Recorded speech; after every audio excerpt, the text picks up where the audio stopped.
video, we will be discussing about number of ways to form a target string given a dictionary.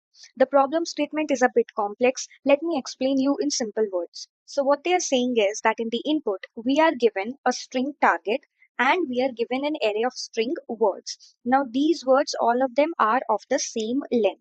Now what we need to do is that we need to form this target string using the characters from these words, right? Now, if I see over here, the first character is A, then that means from any of these strings, I can get a character A. I can take a character A. So let us suppose that I took this character A from the first word. Now, if I have taken this character from the first word, which is present at the index 0, then in all other words, the index 0 characters will be not available for me for future, right? So basically, if I have chosen A from any of the words, then in other strings also this index will not be available for me for future, right? And the other thing is that all the characters present to the left of that particular index, all of them will become unavailable, right? For example, if let us suppose I am considering this C, right? Let's suppose here I had a C and I'm taking this particular C, right? Then this character will obviously be not accessible, but all the characters to the left of it, these, they will become not available for the future. And same for the other words also. So these two characters, all of them will become unavailable, right? So whichever character in whichever word we are consuming, that particular index and all the characters to the left of that index will become unavailable to us in all the words, right? So if I try to form this particular target string with the help of these words, then I will see for this A, I can take this A, right? So these characters will be not available. Then for this B, I can take this one, right? So these characters will become unavailable. Then for this A, I can take this A, right? So all of these will become unavailable now, but I have formed my target string. So this is one of the way of forming it, right? Another possible way is that when I took A from here and then B from here, this B I could also take the third one instead of the second one, right? So there are multiple ways of forming this target string with the help of these words. Now what we need to do is that we need to identify that how many different number of ways for forming this target string with the help of these words after applying the constraints mentioned, right? So now how can we solve this? So what we can simply do is that obviously, since we would be creating the target string, we will have an index which will be the index in the target string. Let's denote it with I. And for the words, let's denote it with K. This K is mentioned in the problem statement, right? So this I is denoting the current index in target and K is denoting the current index in words, right? So initially your I will be 0, K will be 0, right? Now what you will do? You will check that I equals to 0, the character is A, right? So at this index K in all the words, you will check that in which word do I have a, right? So here you will find out that, okay, at K equals to 0, in the first word, I have an A, right?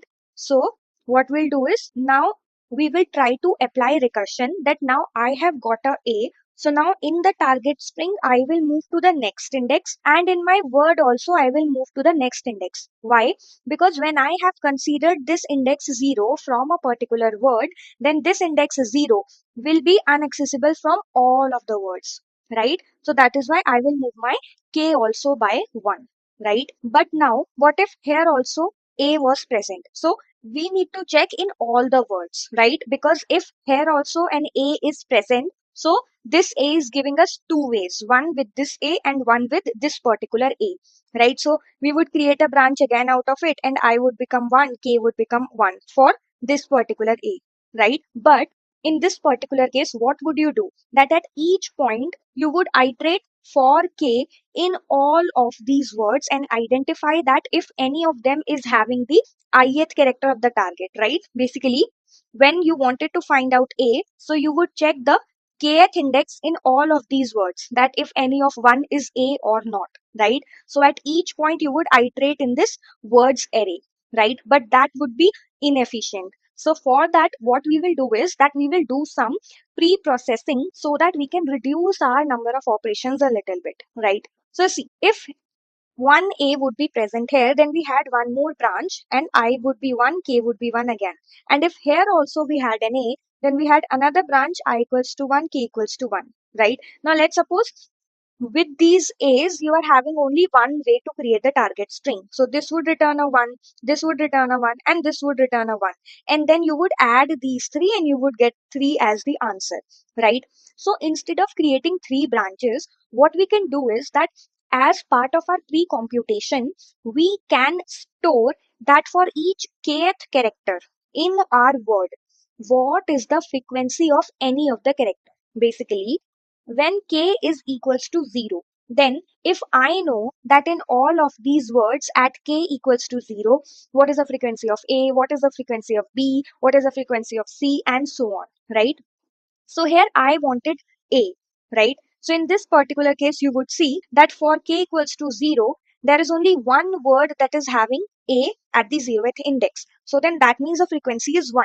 But if we had an A over here, then the frequency would be 2. There are two words which are having A at the 0th index, right? So whatever this is going to return, whatever the number of ways this is going to return, let's suppose x, we can simply multiply it by 2, right?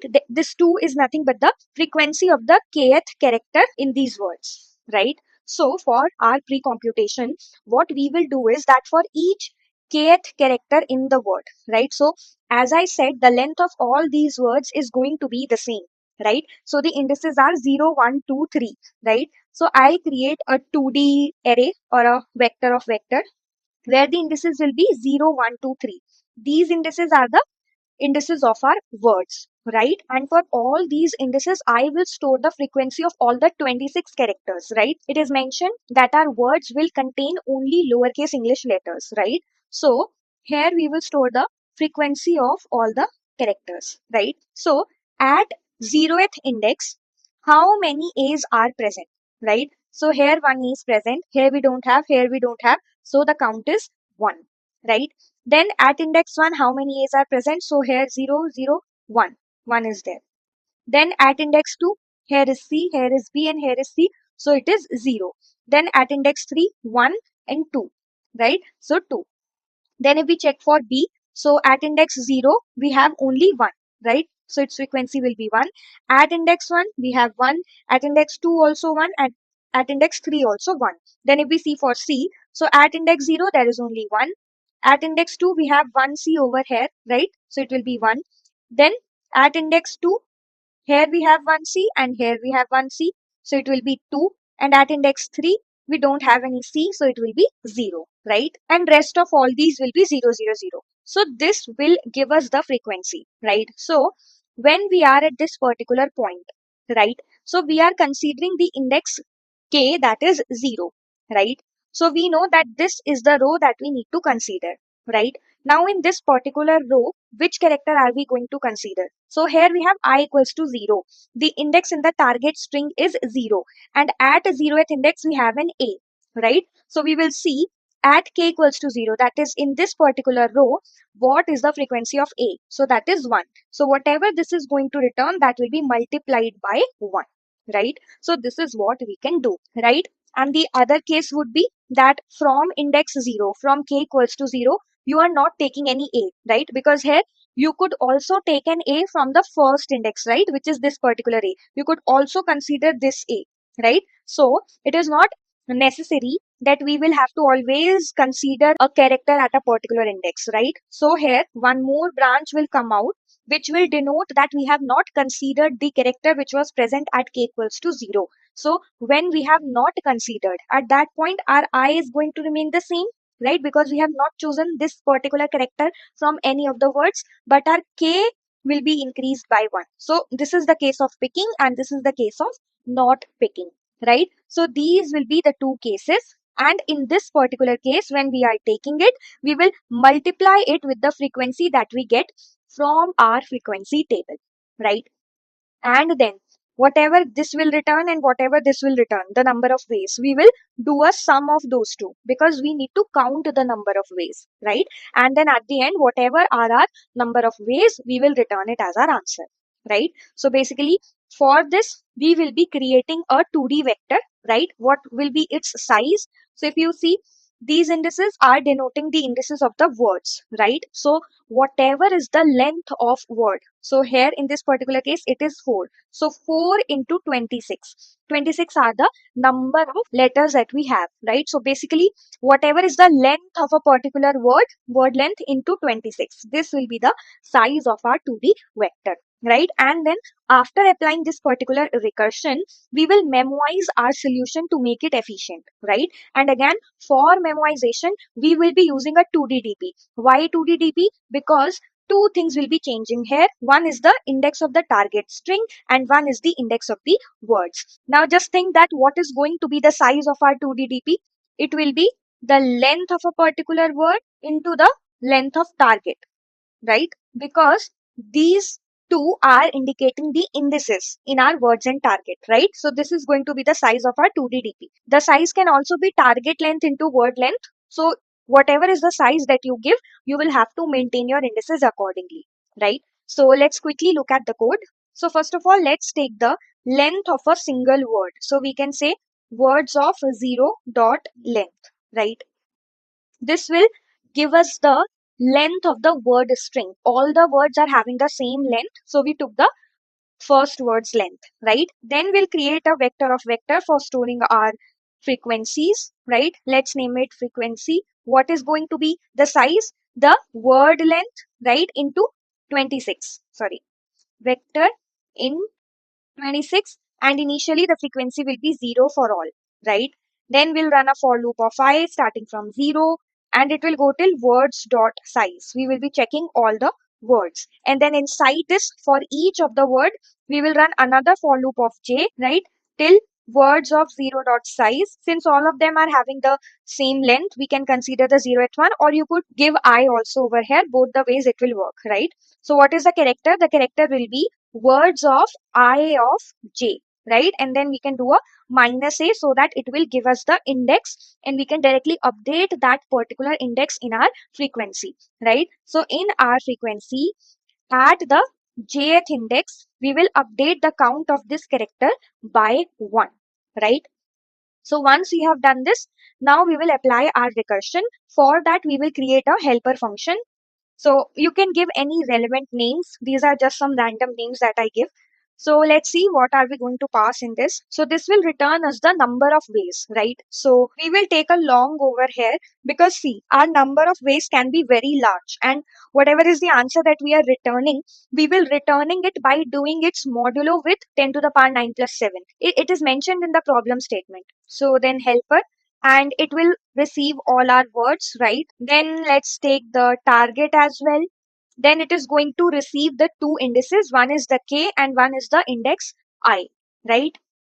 And then we will also have to pass the frequency vector over here, the frequency 2D vector, right? Now inside this, what are going to be our base cases? So see, the base cases will revolve around these two indices which are changing, right? So one base case will be for index I and one will be for index k, right? So index I is denoting the index in target, right? So one base case is what if I reaches to the end of target? What if I becomes equals to target? So if our I has reached the end of the target, then that means we were able to create our target string, right?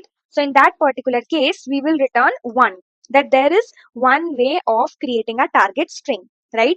And if I has not reached the end, but k has reached the end, that how are we going to identify that if k has become equals to words of 0 dot size, right? See, if we have reached the end of the target, then we will return from here itself, right? If we are coming at this particular statement, then that means we have not reached the end of the target, but we have reached the end of our words, right? So then that means we were not able to find a way of creating the target string in this particular case. So let's return a 0 over here, right? And then we'll take a count variable, which will be initially 0. Now what is our current character? So our current character is in the target string at the index I, and then we'll do minus a so that it gives us the index, and that index we can use in our frequency, right?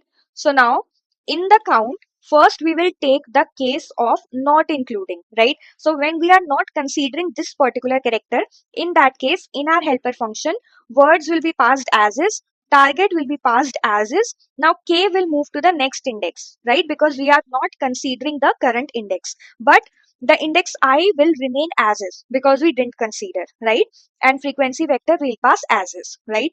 Then in the count, we will also add the number of ways that we are getting when we consider this particular character, right? So now when we are considering this particular character, we will also have to multiply it with the frequency. So from the frequency vector, add the index k, and then the index will be current. We will multiply it by helper, words, comma, target, and now we have considered the current word, right? So both I and k will move forward. So we will do k plus 1 and we will do I plus 1, right? And then we'll pass frequency vector, right?